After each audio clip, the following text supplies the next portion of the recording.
I'm so glad you guys that are joining me today are joining me or you're listening to this because we're talking about something that's truly important, and that's how to protect your body image, which is going to be so important going into the holiday season and into next year. We are entering that time of the year that gets really stressful. You guys, I put a poll out last week. I think it was over on Instagram, and I said, "What are your biggest challenges?" And it was food. It was anxiety and stress over food. I don't want you guys to be anxious or stressful, and so before we get into how to protect your body image, I want to invite you to join the Food Confidence Club because now is the best time to do it. We just started a challenge today.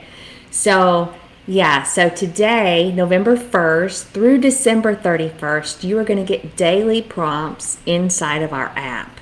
Today, we started off with how to treat your body like your home. And I get it.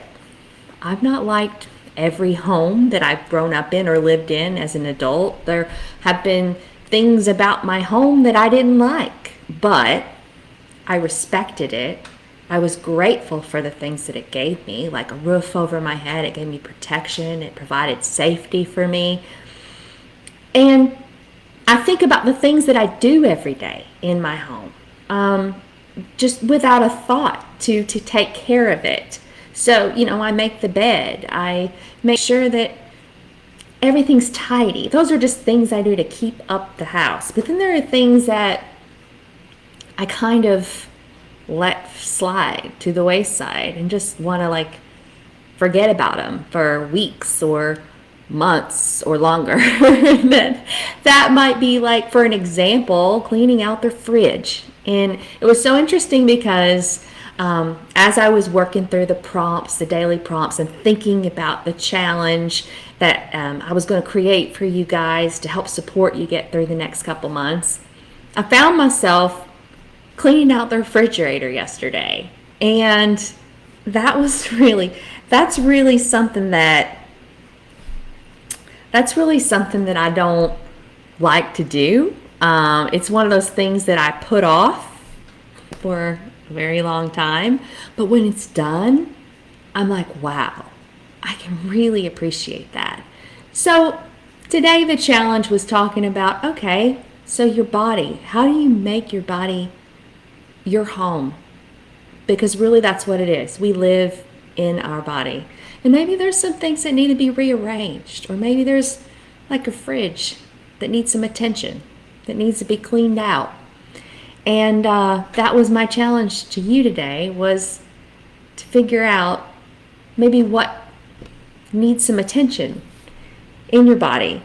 And then, you guys, if you're not in the Food Confidence Club, join us, because we've got more prompts just like this, more things to think about every day while we learn and grow to get us through the holidays. There's no reason to be anxious around food, anxious around your body. I want you to have that mental space back, to give this time to your family and your friends and what matters during the holiday season. So join us inside the Food Confidence Club if you're interested, or you have any questions. Put FCC in the comments below.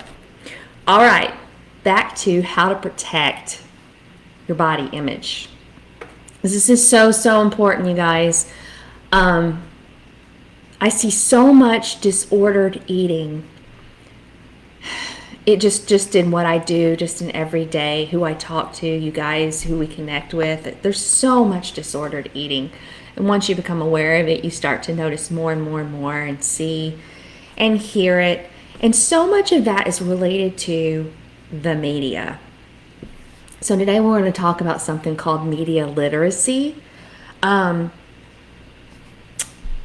going to talk about really the media related to 3 different things: unrealistic beauty ideals and body dissatisfaction, which I see so much, and then our tendency to determine our self-worth based on our appearance or comparing ourselves to what we see on the media on TV. So I want you to think about the term disordered eating on a spectrum. The best way to describe this area, this huge gray area of disordered eating is on a spectrum, okay? So there's a good chance that if you're here in this group, you're here for a reason. And there's a good chance that if you're catching this and you're listening right now, or you're watching the replay later, that your eating behaviors are showing up somewhere on that spectrum. Okay, and at some point, and even the label eating disorder, which would be on one end of the spectrum, if this doesn't resonate with you, you could be anywhere on the spectrum. Think of eating disorders on one end of the spectrum and intuitive eaters on the other end of the spectrum. So I just don't want you to tune out today and think because I said the term eating disorder, this doesn't apply to me. We're talking about that entire area in between, which we call disordered eating.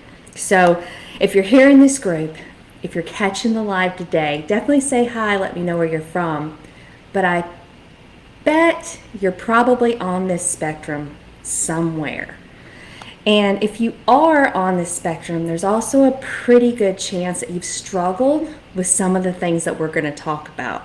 So internalizing unrealistic expectations of yourself in terms of beauty, in terms of being dissatisfied with your body, or a tendency to even determine your self-worth based on your appearance or comparing yourself to someone else's appearance. So when I'm talking about these things today, they're risk factors for disordered eating. And they're also risk factors for negative body image. So I was actually talking to somebody yesterday, a past client, and she told me, Wendie, when I took your program, Finding Body Freedom, it helped me so much with the way that I thought about food and my relationship to food. And it's so funny, when I first started doing this practice with this coaching women with intuitive eating, helping them become intuitive eaters, it was like body image was separate. I now know that body image changes things. It opens the door and your mind for you to heal your relationship with food. If you're not ready, it's because there's so much going on that needs work inside you, inside your body, to accept who you are right now so that you can then start working on your relationship with food. So body is so, so, so important. So hang tight if you're with me. Today's coffee chat is definitely, if you're tuning in, it's definitely, I want to be clear. I thought about this too after a conversation I had with someone. This coffee chat is not just for women. So if you're listening to this and you have a friend that is male, please share it with him. I know that we're, a big community of women, but I'm feeling more and more pulled to share this message with men too. So I think it's a huge mistake to think that body image and shape concerns and eating disorders or disordered eating really only show up for females, or they're just a female issue, because more and more and more I'm having people come to me and say, I have a friend and he's struggling with this. Who can he talk to? I know you only talk to women. And so, yeah, that is something I want to address. Males suffer from these things too. Young men suffer from these things too. It's important to bring this up, I think, as we're talking about body image. So hopefully this coffee chat can speak to anyone, any gender, any race, any ethnicity, because body image, clearly this disordered eating does not discriminate. So I want to be clear on that as we get into this topic today. We can facilitate so much change Because when we sit around and we look around us, it's happening. It's happening in our environment currently, and we can change that. So that's what I like. Just because, you may have a genetic risk factor towards an eating disorder. So maybe you have that and it runs in your family. It doesn't mean that you'll develop it. I do want to say that. So prevention, and that's one of the things we're going to talk about today, is how do we prevent and how do we be resilient against this idea of disordered eating and body image issues. So let's circle back to this idea of the media. This will be a huge, huge factor in reducing risks associated with disordered eating. So let's go back and define this term that I talked about earlier, media literacy. Like, you're like, okay, Wendy, what the heck is media literacy? All right, well, it's consuming the media with a really critical eye, being super aware of what you're taking in. So what you're taking in, you're processing in your brain. And we talk about this a lot inside the Food Confidence Club. But it's recognizing images that you're seeing on social media, movies on TV, shows that you're watching, things that you're reading, all of these things. So like a good example would be like scrolling, reading, or watching things, but then, having a discerning eye when you're watching it. So knowing that everything you're looking at is not completely unfiltered. It's not realistic, right? It's not real. So media literacy, this term, is basically the understanding that a lot of what you see isn't really real, related to the media, and that it does have like a power over you in some way. So we can watch things and look at things from that standpoint. It can kind of keep us level, keep us grounded. So clearly different people experience social media messages differently, based on their background or based on their experiences. We all kind of probably look at something and can interpret it in different ways, based on even like insecurities, even like our race, our gender, our ethnicity, all of that. So for that reason, I'm not saying it you need to walk on eggshells or anything, based on what you post on social media. That's not what I'm talking about. I think it's really up to us to think about what we post on social media and also what we're consuming as well. So it's up to us to think about that. And I want the take-home message for this coffee chat together today to really be ultimately, okay, this idea of media literacy, of empowering ourselves to know that like not everything is real that we look at. It can be a tool for your toolbox. Like I was talking about, like filling up our backpack. So we're on a journey here. This is a process to learn how to heal our relationship with food and our bodies. We don't start up Mount Everest with an empty backpack. We need some tools. We need some things to help us along the way. This would be a great one to have. A little tool to put into that box to take care of you rather than expecting other people to do it for you. So you'll want to need to fiercely, especially in the next couple months, fiercely protect your body image. How many of you guys are with me right now if you feel like you need or struggle with body image? I just want you to shoot me an emoji or say me below, and we can come back and we can chat about that. I'm sure just as a human walking around, you can experience these advertisements on TV, on social media, and they're going to get worse with diet culture and the holidays and National Diet Month coming into play. I'm sure you probably have personal experience with this. I think you'd have to be kind of living under a rock not to notice like all the diet culture messages that kind of come at us, the unrealistic beauty standards that we see on social media. It's everywhere. So it's kind of to be expected that we're going to see this stuff.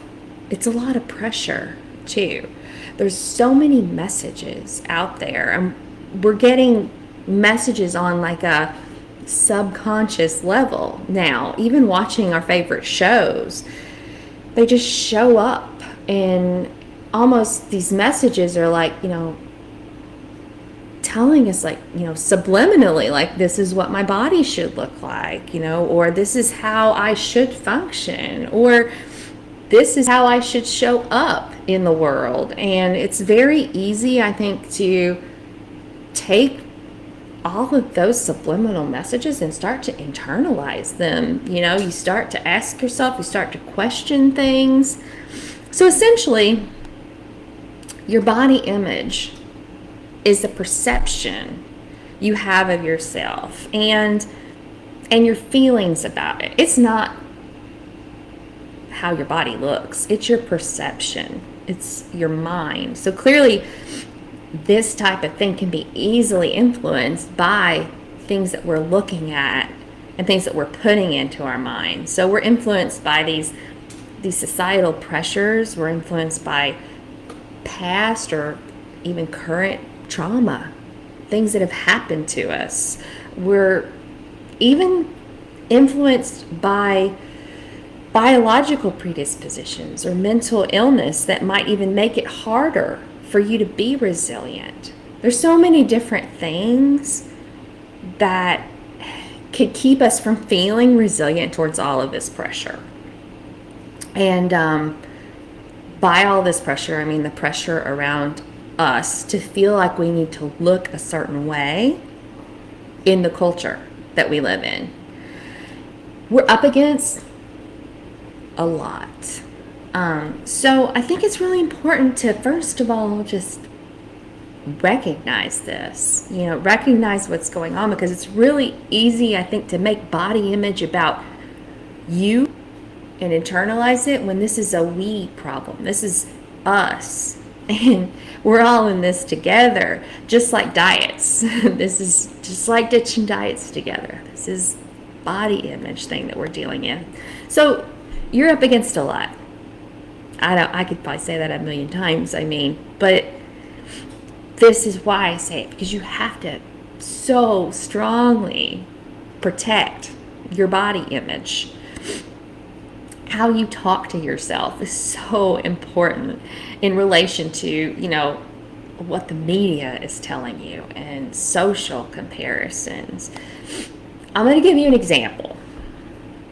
I'm all over on IG a lot. I'm here a lot too, connecting with you guys in the Facebook group, but I'm on Instagram a lot over there, stitching diets together too. And scrolling through Instagram, I see a little more of this. So I saw a picture the other day of a chick that got out of bed, and she posted a picture of herself. It was a selfie.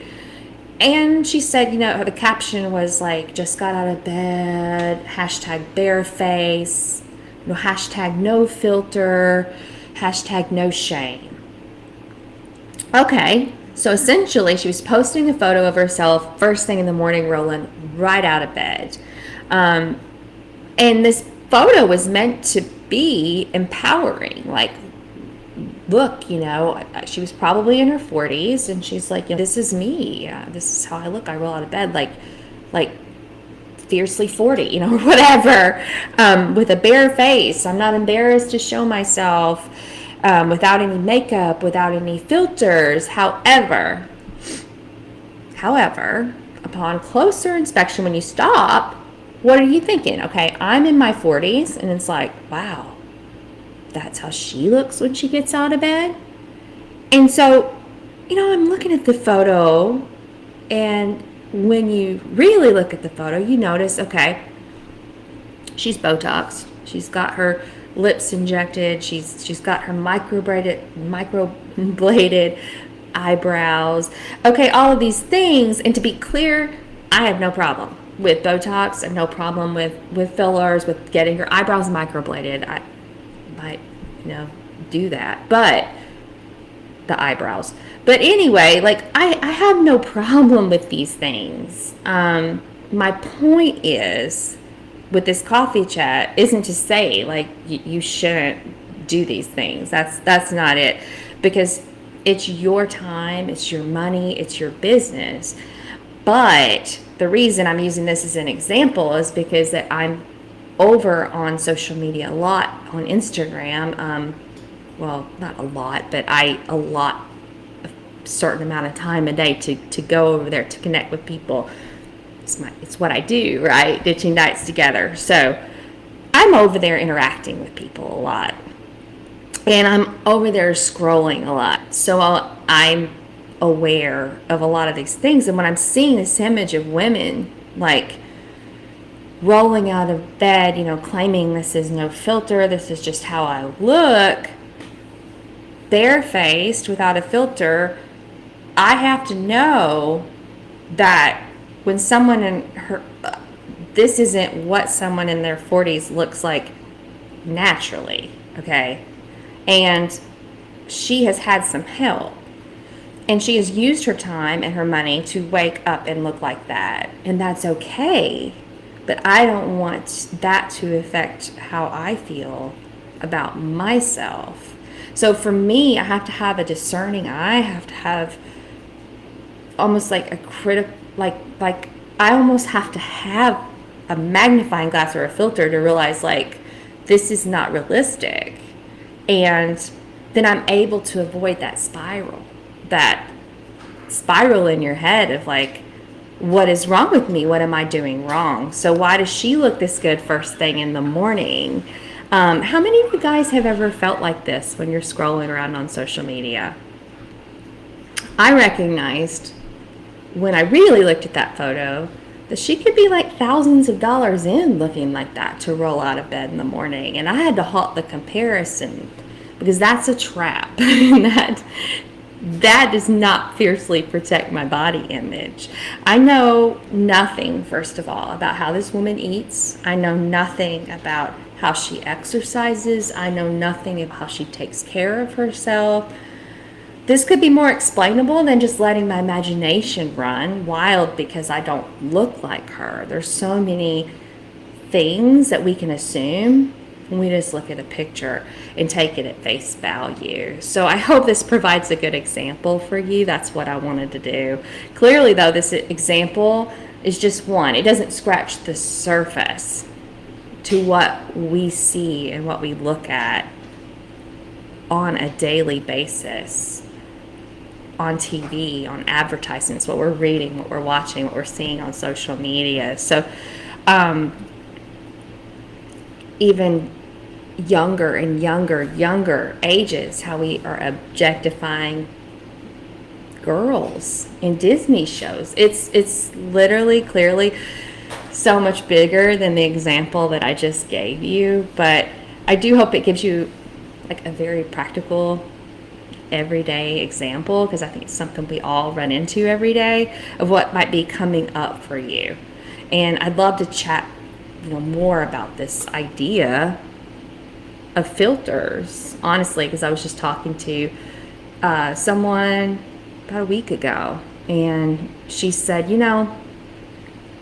I stopped using filters because I was contributing to the problem, and I don't want to be a part of that. And it made me start thinking, so I'm sure if you're using Instagram or Snapchat, you've seen the filters for so many possibilities, for really your selfies, for things that you can do to yourself. And even there are extra apps that you can download your videos or pictures, and then you can change the shape of your face. You can change anything about your body. You can change your eye color. You can change the shape of your face. It's almost like today's Photoshop, right? So IG filters, they like warp our sense of reality, and then it's really messed up. And so we're seeing people in these videos or these stories of themselves with a filter, and it isn't actually what they truly look like in reality. Lighting, different things that kind of almost make you look like a storybook character. I've even seen filters that make you look like you have a nose job. It's just really out there. And so, of course, us seeing that photo, us seeing that type of thing pop up, or that video, can cause lots of things to just play in our head. And it also plays with the person that is using it and putting it out into the world too. You got to think about the other side. I just think IG filters, when my friend said it the other day, I was like, she's right. You know, why don't we all stop using filters? Because it's almost contributing to this problem. I think it would be really great if every photo that we looked at didn't have a filter, or it came with a disclaimer, like, you know, this person used XYZ in this way, but it doesn't, and that's the reality that we live in. So that's why I think it's so important to bring up and chat about in this coffee chat today. I almost said coffee shop. But instead, I think we're just being bombarded with these images, advertisements, media, you name it, everywhere, every day, on just such a level. That's why I wanted to talk about media literacy and what that actually is today. It's so important to protect your body image, knowing those things that you see aren't real, having a critical eye, and it's not going to get better unless we change it, we make it better. Because this isn't, like I said earlier, like these pictures, we can internalize it and be like, what's wrong with me? Why I don't look like that? But it's not a you problem, it's a we problem. It's the world that we live in, it's the culture that we live in. So hopefully this gives you a good idea today of what media literacy is and what it can be. A really great tool to put in your toolbox to start to practice. Give you some examples of ways that you can protect your body image. And I guess I want to leave you with a challenge today too. And I challenge you guys to just drop filters. Stop using filters. Just show up imperfectly perfect, just real in the world and in whatever you're posting. And I stopped using filters on my photos a long time ago, and adjusting the lighting and things like that. This just isn't how I want to show up in the world. And I think I do use a filter in my videos over on Instagram, and I feel like, you know what, I'm gonna stop. For me, I do it for lighting purposes. Sometimes my lighting's really dark. It just depends on the time of day.